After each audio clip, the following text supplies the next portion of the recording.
உனக்கு என்னாச்சம்மா? நீ என்ன சின்ன குழந்தையா? இதெல்லாம் சின்ன விஷயம் கிடையாது. இல்ல சின்ன விஷயம் இல்ல. திடீர்னு எடுத்த போன்ல கூப்பிட்டு மகனை வேணா கூட்டிட்டு போ, இல்லைன்னா கொன்னுடுவேனா. உங்களை போன்ல அடிச்சா கிடைக்கல. எனக்கு அப்ப அப்படி செய்யத்தான் தோணுச்சு.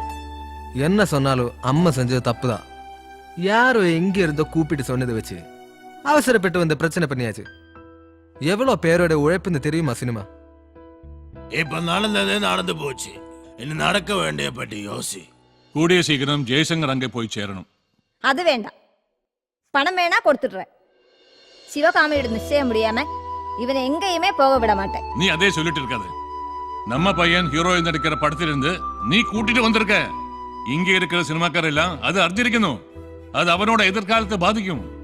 அவனோட அடுத்த படத்தில் ப்ரொடியூசர் என்னை விളിച്ചിരുന്നു. எனக்கு ஒன்னும் മനസ്സിലാവുന്നില്ല. இல்ல சும்மா ஒரே வீட்டுல லேண்ட் நம்பர் தேடி போன் பண்ணுமா? இதுக்கு முன்னாடி உனக்கு ஏதாவது எதிரிகள் இருக்காங்களா? மா அந்த போனாவது கொடுமா. இல்ல இது என்னோட கையில சுவிட்ச் ஆஃப் ஆயிருக்கு.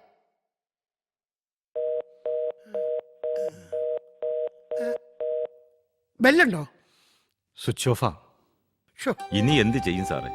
ജയശങ്കർ ഇല്ലാത്ത സീനുകളാണ് ഇപ്പൊ എടുത്തുകൊണ്ടിരിക്കുന്നത്. ഒരു മാസായി ഷൂട്ടിംഗ് പകുതി കഴിഞ്ഞു. അതുകൊണ്ട് നായകനെ മാറ്റി പുതിയ നായകനെ വെക്കുന്ന പ്രശ്നമില്ല. സിനിമയല്ലേ, ഒരു സീരിയലാണെങ്കിൽ ഒരു ഫോട്ടോ വെച്ച് മാലയും തൂക്കി അവസാനിപ്പിക്കാം. കഥയിൽ എന്തെങ്കിലും മാറ്റം വരുത്താൻ സാധിക്കുമോ? സാധ്യമല്ല. ഓർഡർ അനുസരിച്ചല്ലോ ഷൂട്ടിംഗ് നടക്കുന്നത്. എങ്ങനെയെങ്കിലും അയാളെ കോണ്ടാക്ട് തിരിച്ചു കൊണ്ടുവരാൻ നോക്ക്. പോലീസിനൊന്ന് പരാതിപ്പെട്ടാലോ? ഒരു പ്രയോജനവും ഇല്ല. ഒന്നാമത് തമിഴ്നാട് മാത്രമല്ല, ആ പയ്യന്റെ അച്ഛൻ അവിടെ വലിയ ഗൗണ്ടറാ. ഏതായാലും ഷൂട്ടിംഗ് നിർത്തി വെക്കാൻ പറ്റില്ല. അത് വലിയ നഷ്ടം സംഭവിക്കും. തമിഴ്നാട് സിനിമയായിട്ട് ഞാൻ ബന്ധപ്പെട്ടിട്ടുണ്ട്.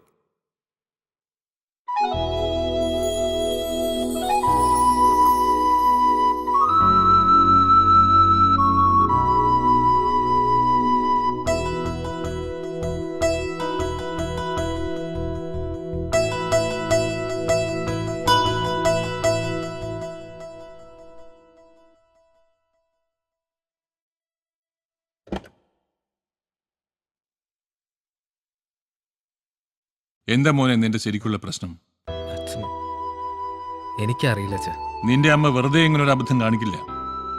ഫോണിലൂടെയുള്ള സംസാരമാണ് അമ്മയെ ചൂടുപിടിപ്പിച്ചത്. അതുകൊണ്ടാണ് ചാടി പുറപ്പെട്ടത്.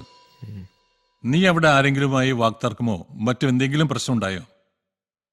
അത് അങ്ങനൊന്നും ഇല്ല അച്ഛാ. ഇതാ നിന്റെ ഫോൺ.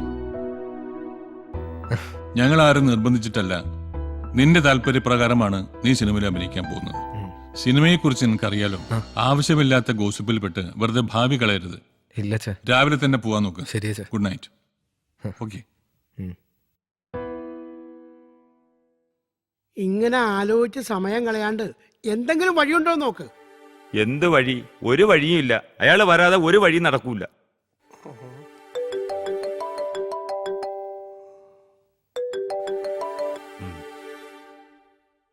ഹലോ, ആര്? ജയശങ്കറോ? ജയനപ്പ എവിടെയുണ്ട്? വീട്ടിലാണോ? അന്നു മുതൽ ഫോണിൽ ട്രൈ ചെയ്യുന്നുണ്ടായിരുന്നു. അതെയോ? Okay Jayashankar, bye. എന്തു പറഞ്ഞു? ജയശങ്കർ രാവിലെ അവിടെ നിന്ന് പുറപ്പെടും. എല്ലാം വന്നിട്ട് പറയാന്ന്.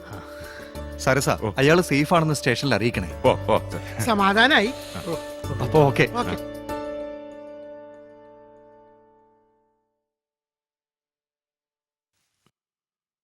നടക്കടാ. ഈ ടീഷർട്ട് ക്യാമറനെ കാണിക്കട്ടെ. അയാൾ ആകെ ഒച്ചപ്പാടും ബഹളവും. എന്താ എന്നെ ഇങ്ങനെ വിഷമിച്ചിരിക്കുന്നത്? ജയശങ്കർ വരും. ആർക്ക് വിഷമം? എനിക്കോ? ഞാൻ ദേ റെഡിയായി. മേക്കപ്പ് ഇട്ടാ മതി. നമ്മുടെ ഹീറോ എത്തിയില്ലല്ലോ. എത്തും. ജയശങ്കർ വിളിച്ചിരുന്നോ? ഇല്ല. പിന്നെ എന്റെ മനസ്സ് പറയുന്നു. സത്യത്തെ ഞാൻ ഇന്നിവിടെ വരണ്ടാന്ന് വിചാരിച്ചിരുന്നതാ. എന്നിട്ട് ഞാൻ വന്നില്ലേ? അപ്പോൾ എന്നെക്കാളും എത്രയോ സീനിയറായ ജയശങ്കറിന് വരാതിരിക്കാൻ കഴിയുമോ? അതങ്ങനാ മോളെ. എത്ര തിരക്കുള്ള ആളാണെങ്കിലും 2 ദിവസം വീട്ടിലിരുന്ന ബോറടിക്കും. ഓടിയെത്തൂലേ ലൊക്കേഷനിലേക്ക്. ഹീറോ വന്നു സാറേ. ഞാൻ പറഞ്ഞില്ലേ വരൂന്ന്. ഫോൺ ചെയ്തിട്ടുണ്ടായിരിക്കും അല്ലേ? യാത്രയൊക്കെ സുഖമായിരുന്നോ ജയശങ്കർ?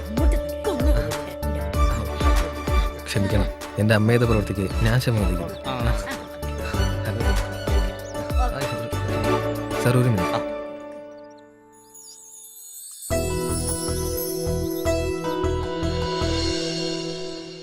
ഇതിരിക്കട്ടെ, എന്റെ അമ്മയുണ്ടാക്കിയ നഷ്ടത്തിന് ഒരു പരിഹാരമായിട്ട്.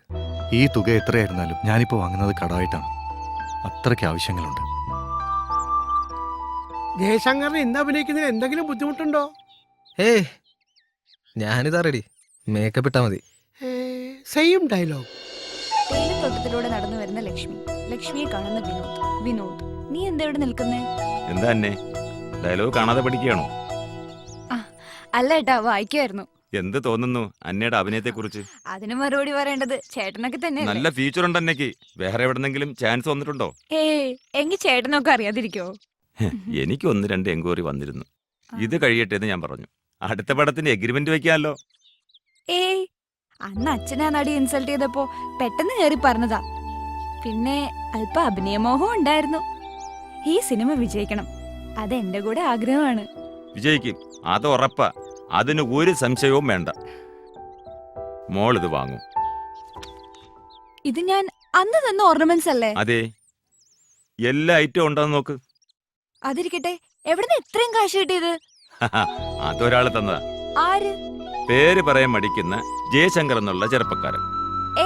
അത് ശരിയാവില്ല. നമ്മളിത് അയാൾക്ക് കൊടുത്ത പേയ്മെന്റ് അല്ലേ? ആ പേയ്മെന്റ് അയാൾ തിരിച്ചു തന്നു. അയാൾക്ക് സിനിമ തീർന്നിട്ട് കാശ് കൊടുത്താൽ മതി എന്ന് പറഞ്ഞു. എന്താ കുഴപ്പം? അയാള് കാശിന് വലിയ ആർത്തിയുള്ള നടനൊന്നും അല്ല. ശരിക്കും അയാളുടെ അച്ഛന്റെ ആഗ്രഹമാണ് മകനെ സിനിമ നടനാക്കാൻ. പുള്ളി തമിഴ്നാട്ടിലെ പെരിയ കൗണ്ടറല്ലേ? എങ്കിലും സിനിമ തീരുമ്പോൾ നമ്മൾ അയാളെ സെറ്റിൽ ചെയ്യും. അന്നയുടെ സ്വർണം പണയം വെച്ചാണ് ജയശങ്കറിന് കാശ് കൊടുത്തെന്ന് പറഞ്ഞപ്പോൾ പുള്ളിക്കാരന് വലിയ സങ്കടമായിപ്പോയി. സിനിമയിൽ ഇത്തരം ആൾക്കാർ വളരെ കുറവാണ്.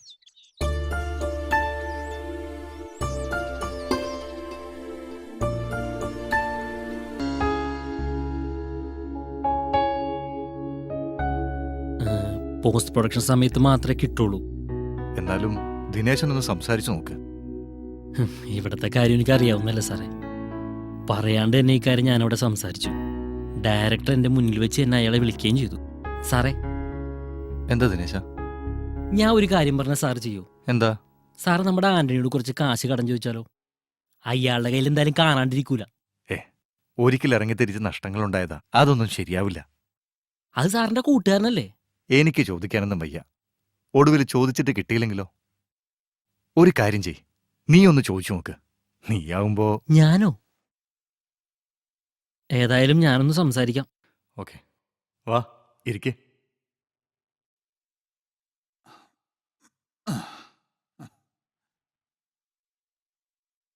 എന്താടാ, കയ്യിൽ കാശില്ലാതെയാണോ നീ ഇതിനിറങ്ങി പുറപ്പെട്ടത്? എന്താ? അല്ല, അത് സാർ ഞാൻ ആന്റണിയോട്. മകളുടെ കല്യാണത്തിന് വേണ്ടി കുറച്ച് കാശ് ബാങ്കിൽ ഇട്ടിട്ടുണ്ട്. അതും ഭാര്യയുടെ പ്രോപ്പർട്ടി വിറ്റ പണമാ. ഒരു 3-4 മാസത്തിനുള്ളിൽ അവിടെ കല്യാണം നടത്തണം. അല്ലെങ്കിൽ നിന്നെ ഞാൻ സഹായിക്കായിരുന്നു. ഞാൻ ഒരു കാര്യം പറയട്ടെ, 15 ദിവസത്തിനകം ഷൂട്ടിംഗ് തീരും. അത് കഴിയുമ്പോ കാശും വരും. പോസ്റ്റ് പ്രൊഡക്ഷൻ ചെയ്യാനുള്ള കാശ് ഡയറക്ടറിന്റെ കൈവശം റെഡിയാണ്. പിന്നെന്താ പ്രശ്നം? എന്നാലും അങ്ങനെയാണെങ്കിൽ ഞാൻ ഒരു 10 ലക്ഷം രൂപ തരാം. നിനക്ക് വേണ്ടിയല്ലേ?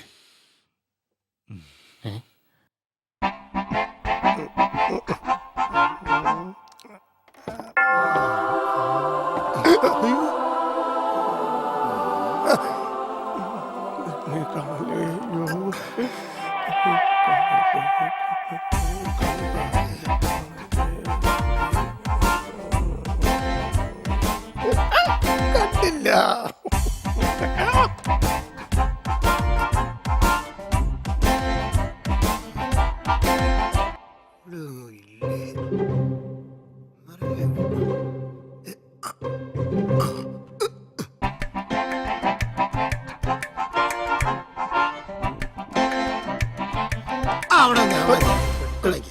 എന്താ നിങ്ങളുടെ പരിപാടി? കണ്ടൂടെ എന്താ ചെയ്യണേന്ന്? അപ്പൊ നിങ്ങൾ സിനിമാക്കാരല്ല, ഇതുപോലെ പരിപാടി അല്ലേ? ദേ, എന്നോട് വിളച്ചിലെടുക്കരുത്. നിങ്ങൾ ഈ സിനിമ തുടങ്ങിയപ്പോ മുതൽ ഞാൻ പല വേഷങ്ങളും കിട്ടി.